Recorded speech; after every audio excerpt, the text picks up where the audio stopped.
Baik ya. Kata-kata motivasi hari ini apa? Ada yang bisa?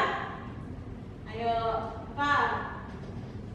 Nikmatilah mata kuliah ini agar dapat ilmu yang bermanfaat untuk kalian. Oke ya? Jadi materi hari ini kita akan membahas tentang tahapan dalam proses manajemen pemasaran.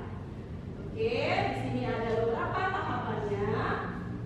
Yang pertama adalah menganalisis peluang pasar. Lalu yang kedua adalah memilih pasar sasaran. Yang ketiga adalah menciptakan bauran pemasaran atau marketing mix. Ada yang tahu marketing mix itu apa saja? Siapa tahu? Ya, silakan. Marketing mix di sini marketing mix itu ada 4. Ya. Pemasaran yang pertama itu produk atau produk, yang kedua harga produk atau price, yang ketiga penempatan produk atau place, dan yang keempat melakukan promosi produk atau promotion. Oke, baik, bagus. Berarti dia calon-calon jadi sarjana pemasaran nih kayaknya ya. Oke, baik, yang keempat adalah pengelolaan atau mengelola upaya-upaya dalam pemasaran. Jadi dalam 4 ini, inilah dikatakan sebagai tahapan dalam proses manajemen pemasaran.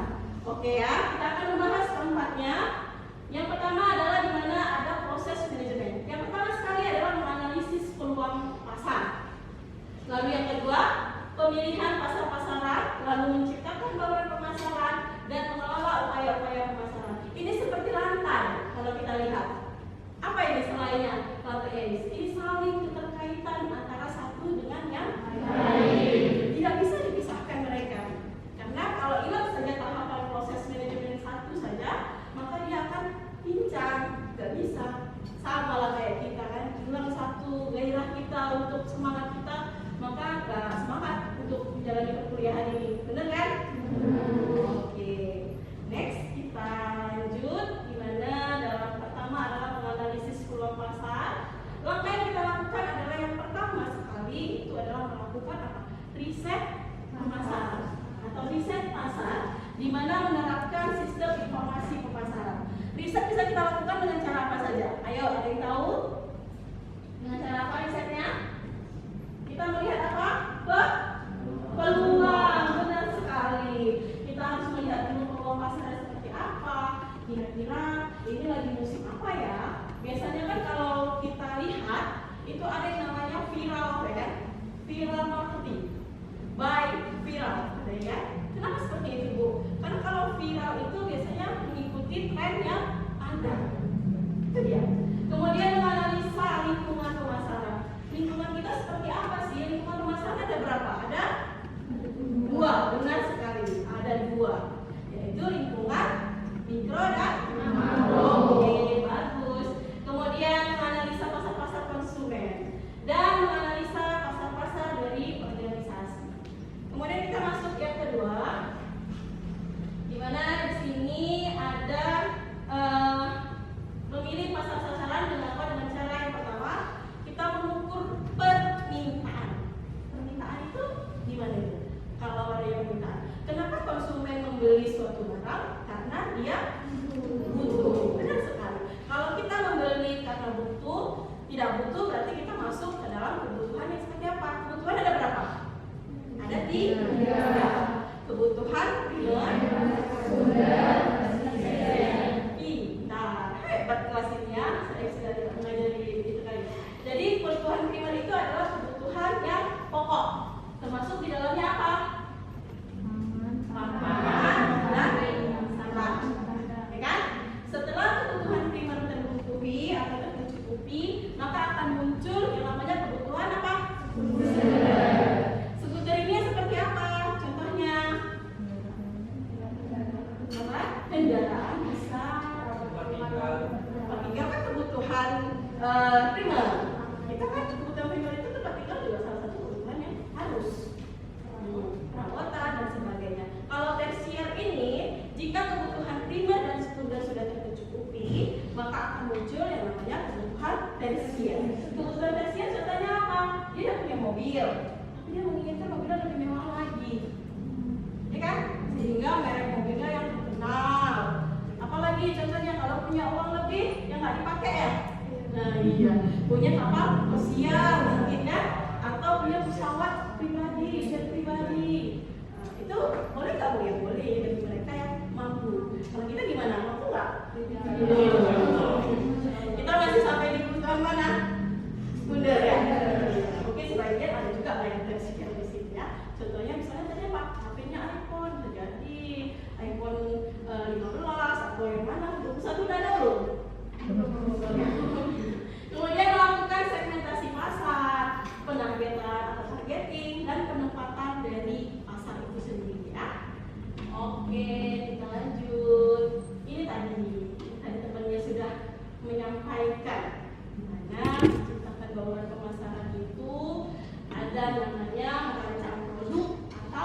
produk.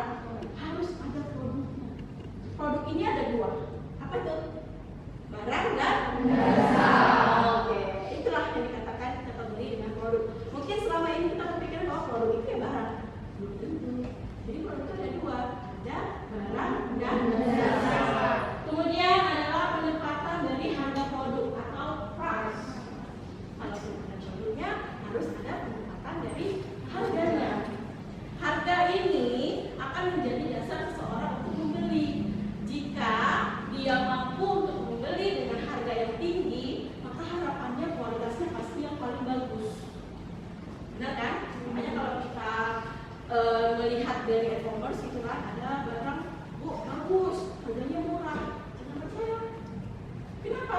Karena kualitas itu menentukan dari sebuah harga. Semakin tinggi kualitasnya, harganya akan semakin mahal.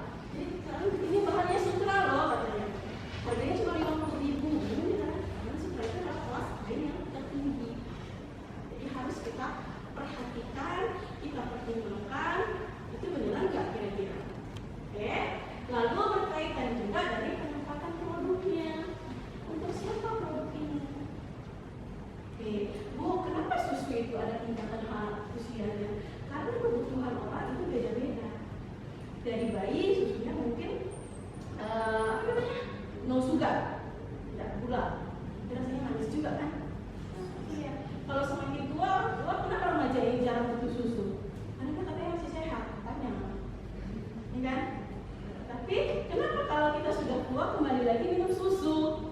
Terus susu tulang lah, susu diabetes lah, benar gak? Karena kebutuhannya seperti itu. Lalu kalau sudah ada produknya, sudah ada price-nya, sudah tahu penempatan produknya, promosinya jangan lupa. Benar kan?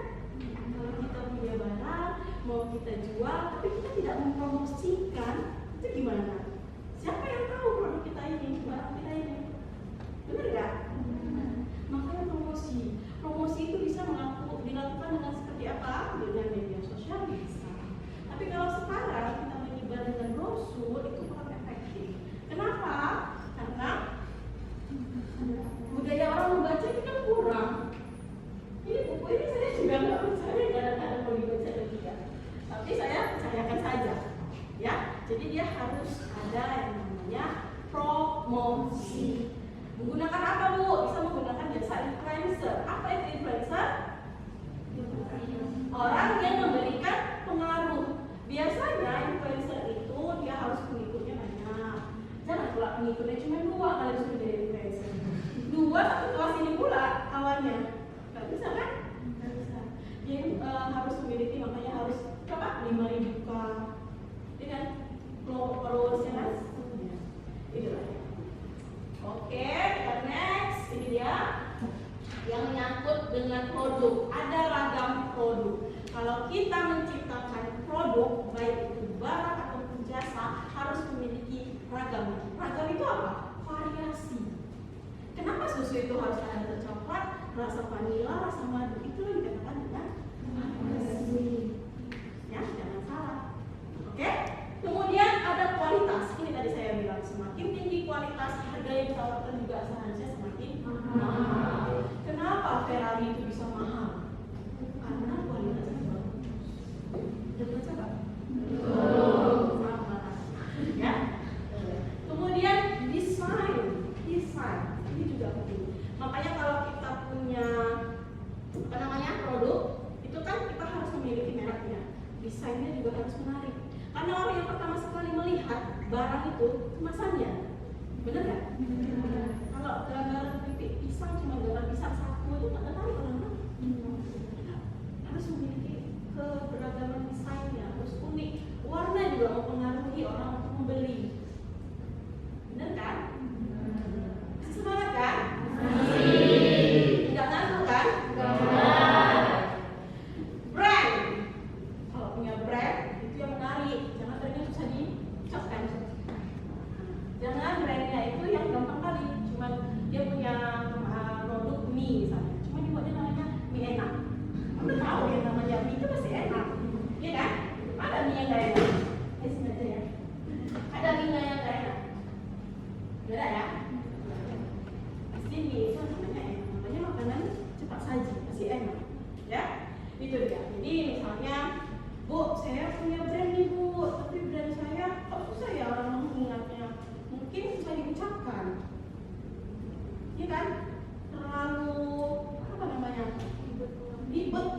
mengucapkannya itu, sehingga orang susah mengingatnya. Tapi kalau kita bandingkan, kita melihat dan brand itu gampang diingat, itu kan mereka melalui proses yang panjang juga untuk menentukan brandnya. Kemudian packaging juga harus, jangan kemasannya cuma pakai plastik putih, sudah, jangan seperti itu. Tapi alangkah baiknya kalau kita buat kemasan semenarik mungkin. Kalau kita menjual barang, yang pertama kali dilihat orang adalah kemasan kita.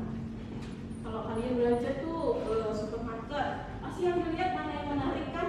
Tanda tangan, ya enggak? Jangan jual yang keripik kentang, yang di depannya gambar singkong. Salah. Oke? Atau sebaliknya, dalamnya singkong, gambarnya keripik kentang. Jadi konsumennya akan kecewa. Oke ya? Next, ukuran, size juga mempengaruhi, kemudian service juga itu akan mempengaruhi ya. Ini harga. Oke, ada harga terdaftar, diskon, pengurangan harga, kredit pembayaran, ini juga sangat penting. Harga ini harus kita sesuaikan dengan apa yang kita jual. Kalau kalangan kelas kita itu kalangan kelas menengah ke bawah, maka jualnya jangan yang mahal. Tapi kalau target kita kalangan menengah ke atas, maka berikanlah harga yang sesuai dengan kualitasnya. Makanya jangan heran kalau ada kue risol, kok di kampung saya 1.000 itu bu. Tapi saya kok ke warung itu kok harganya 10.000 satu, ukurannya sama. Mungkin kualitasnya beda, kan? Atau tepungnya diekspor langsung atau dari mana? Bisa jadi kan? Itu dia. Oke, kemudian diskon. Jadi kalau kita sebagai pihak produsen itu ada kalanya harus memberikan diskon. Diskon itu adalah bentuk reward kita kepada konsumen yang setia terhadap produk tersebut. Jadi ada di sini kak, kalau belanja itu carinya barang-barang diskon. Ya kan, semua kayaknya suka, nggak kamu aja. Iya nggak? Karena itu memberikan ketertarikan dan nantinya akan membuat konsumen tadi loyal. Apa ya dek? Setia terhadap produk tersebut. Oke. Kemudian pengurangan harga ini ada kalanya ya kalau di hari-hari tertentu dan di waktu-waktu yang tertentu. Next, place. Ini termasuk di dalamnya saluran, cakupan, kemudian lokasi, persediaan, dan transportasi. Oke, ini dia promosi. Jadi ini promosi ini tonggaknya nih. Kalau kita ada promosi maka tidak laku jualannya. Kalau kalian jualan, makanya atau mau buka usaha pun promosi dulu. Promosi gimana bu? Saya ajak kawan saya makan satu gelas bu. Nanti kena marah bapak saya bu. Tidak ya. Jadi promosi itu bisa dari word. Apa itu word? Word of mouth. Dari apa itu? Mulut ke mulut. Mulut ke mulut itu seperti gini. Contohnya, saya makan di situ enak. Kemudian saya sampaikan kepada siapa nih? Alia. Alia makan di situ enak loh. Nah, setelah Alia coba ternyata enak. Terus Alia menyampaikan lagi sama temannya. Oke kan? Nah, itulah yang dikatakan dengan wow. Oke. Kemudian ada periklanan, udah hubungan masyarakat, tenaga penjualan, pemasaran langsung. Kemudian kita masuk yang keempat. Mengelola upaya pemasaran dilakukan dengan melaksanakan fungsi-fungsi yang pertama adalah perencanaan, pengorganisasian, kemudian pelaksanaan dan pengendalian pemasaran. Penganalisis peluang pasar. Jadi pemasaran yang baik adalah seni untuk menemukan yang namanya peluang pasar. Karena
menggunakan apa tadi?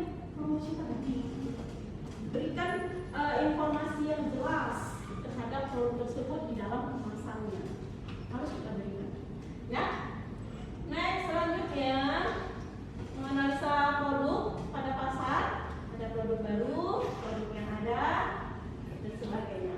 Ini memilih pasar-pasaran. Tugas kita adalah di mana memilih yang terbaik di antara beberapa gagasan ataupun pilihan terhadap pasar-pasar tertentu. Oke, ya, kita masuk ke segmentasi pasar.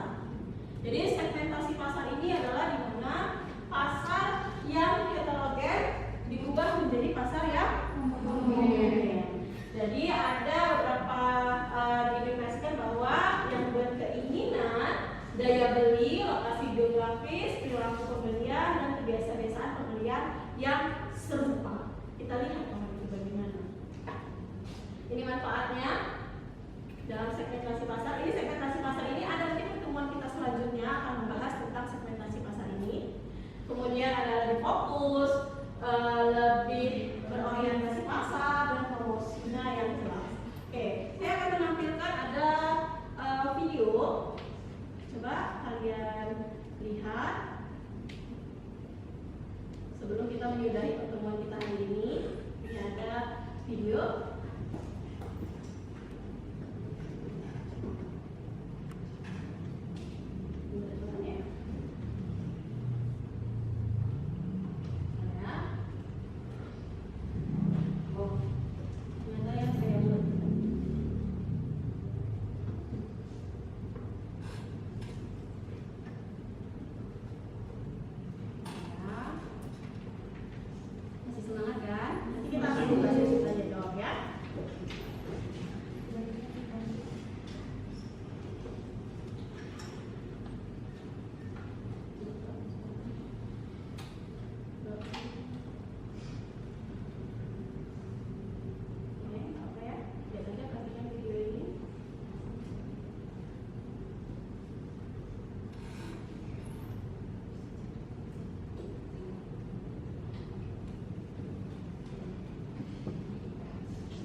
Bagaimana supaya kita itu menghadapi pesaing? Yang pertama, produk kita itu harus beda dengan produk pesaingnya.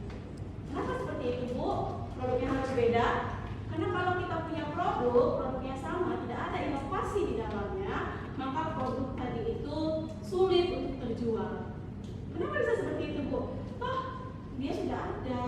Ngapain lagi saya ganti lagi? Kata dalam hati yang konsumennya inilah, pemikiran mereka. Itu seperti itu. Jadi sebaiknya produk itu harus ada pencirinya, harus ada pembedaannya dengan produk yang sudah ada.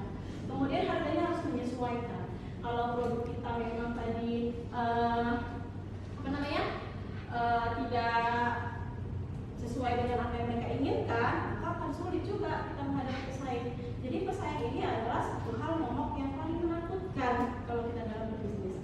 Tapi itulah menjadi tantangan kita sebagai wirausaha ataupun menjadi pengusaha.